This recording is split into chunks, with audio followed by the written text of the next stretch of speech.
Hello student, welcome to creative tuition class. Student जो video लेकर आए वो है BA programme first year second year दोनों के लिए है। हिंदी भाषा संप्रेषण और संचार जो बुक है आपकी, उसका जो यूनिट सेकंड कहें या सेकंड चैप्टर कहें, संप्रेषण और संचार तथा संप्रेषण की विधि आयाम, ये एक टॉपिक है पूरा। इसके ऊपर एक तरीके का क्वेश्चन आता है और क्वेश्चन कैसे आता है वो लास्ट में बताऊँगा मैं आपको। तो स्टार्ट करने से पहले यदि आप इस चैनल पर नए हो और आपने इस चैनल को सब्सक्राइब नहीं किया है तो प्लीज़ चैनल को सब्सक्राइब करो और बेल आइकन का बटन भी दबाओ ताकि जो भी वीडियो आते हैं उसकी नोटिफिकेशन आपके पास जल्द से पहुंच सके। तो संप्रेषण और संचार को समझना बहुत ज़रूरी है। तो संप्रेषण और संचार दोनों समानार्थी मतलब एक दूसरे के पूरक हैं।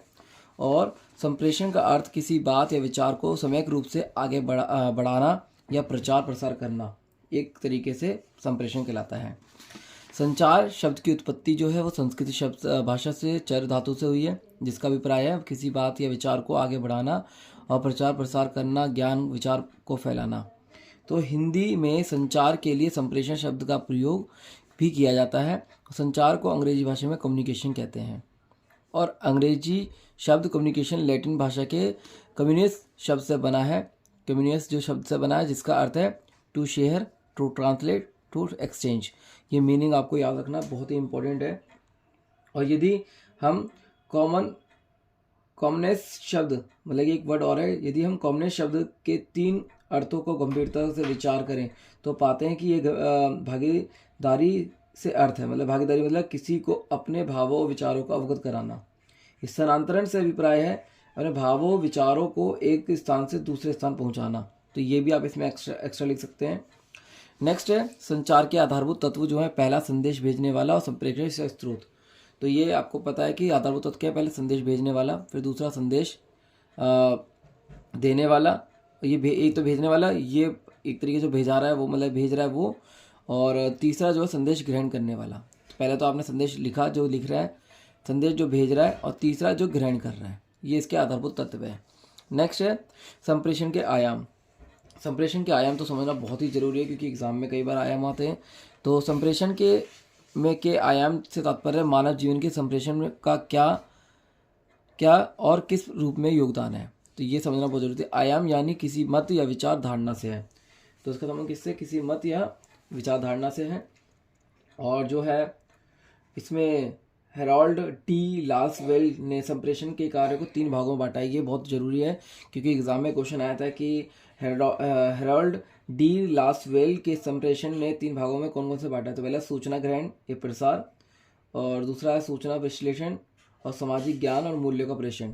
ये बहुत इंपॉर्टेंट है, इसमें आयाम 3 बांटा है और इनको आपको लिखना जरूरी है।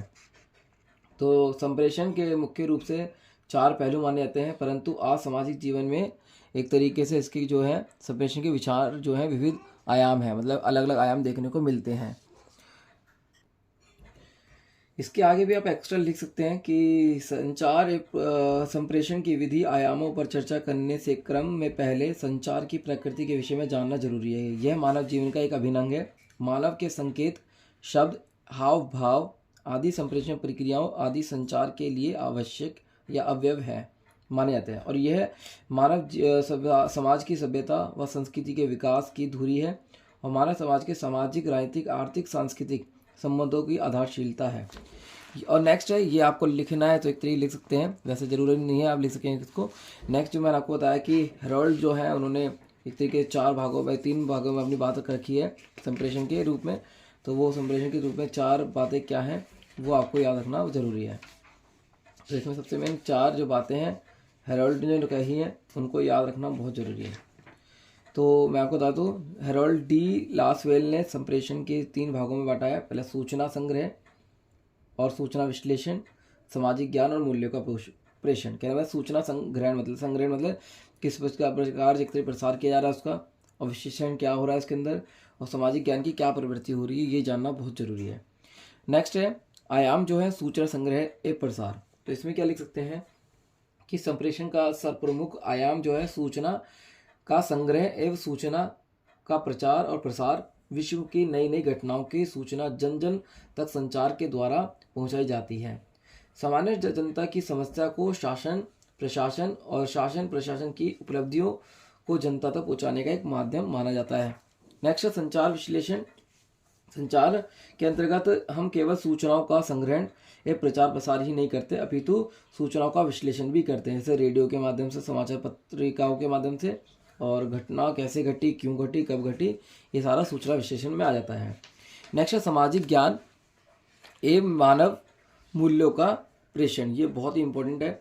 तो इसमें संचार का अगला महत्वपूर्ण कार्य जो है लोगों की ज्ञान और चिंतन के स्तर को वृद्धि करना। विभिन्न समाचार पत्र, पत्रिकाओं, रेडियो, टीवी, सिनेमा, अन्य तमाम माध्यम से लोगों को इन्हें विशिष्ट घटनाओं को सूचना से अवगत कराना, और सूचना मात्र ही नहीं है बल्कि उनको प्रश्नों के परिणामों और नीतियों आदि के भी ज्ञान संप्रेषण करता है।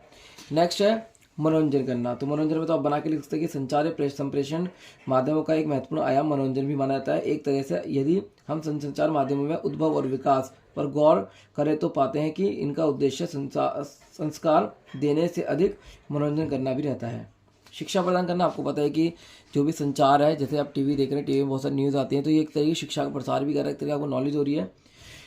नेक्स्ट है घटना और मुद्दों की व्याख्या, मतलब कि जो भी घटना कब घटी, क्यों घटी, किसके आधार पर घटी और इसका मुख्य कारण क्या माना गया, तो ये सारे एक तरीके से व्याख्या होती है। समाज में एकजुटता लाना, मतलब एकजुटता मतलब सबको एक तरीके से लेके चलता है, क्योंकि टेलीविज़न है, देखो हर कोई देख रहा है, तो मौखिक संप्रेषण जो है हमारा तरीके एकजुटता लाने में महत्वपूर्ण भूमिका निभाता है। तो ये मैंने कुछ टॉपिक आपको बताए हैं अभी 2 चैप्टर के। तो इससे पहले एक वीडियो और बनाई थी मैंने आपके लिए, वो फर्स्ट चैप्टर की थी, अब ये सेकंड चैप्टर की थी। तो ये फर्स्ट चैप्टर की जो मैंने वीडियो बनाई थी, अब सेकंड चैप्टर जो है संप्रेषण, संचार एवं संप्रेषण की विधियाँ आया। इसके ऊपर जो क्वेश्चन आता है वो आएगा संचार और संप्रेषण में क्या अंतर है, इसके आधारभूत तत्व क्या है, और हेरोल्ड के बारे में 3 भागों में क्या बांटा उन्होंने, और इनके आयाम वेरी इंपॉर्टेंट है। ये बहुत अच्छी तरीके से आप इसको करके आना, क्योंकि एग्जाम में कभी भी पूछे जा सकते हैं। देखो हमारे जो संप्रेषण के जो माध्यम है वो 3 प्रकार के होते हैं, अमौखिक, मौखिक और लिखित। ये आपको याद रखना है, तो बना के भी लिख सकते हैं आप। यदि प्रकार आ जाते हैं 2 नंबर का या 4 नंबर, 5 नंबर का, तो आप इनको भी बना के लिख सकते हैं। तो उम्मीद करता हूँ वीडियो अच्छी लगी, इसको लाइक और शेयर करें। धन्यवाद।